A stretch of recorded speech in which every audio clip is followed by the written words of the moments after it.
แล้วแล่นๆไปทีละครับขี้ช้างเลยนะแต่มีเท่ากับช้างเจ้าเลยแล้วครอบครัวเขา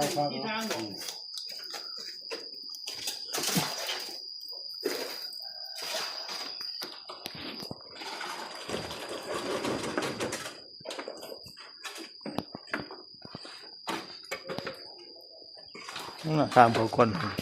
บริษัทครับหัวเนาะ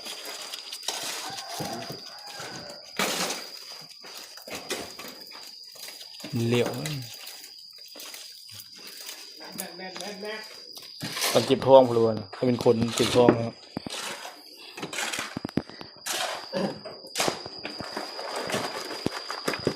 เป่าอย่าได้2 ขาน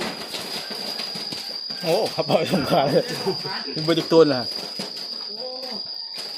ว่าหิ้วไว้ตัวนี้นะผู้ไปใส่ตัวนี้นะ โอ้ยังไปประมาณเลย สู้นะทานเนี่ย ตักสิน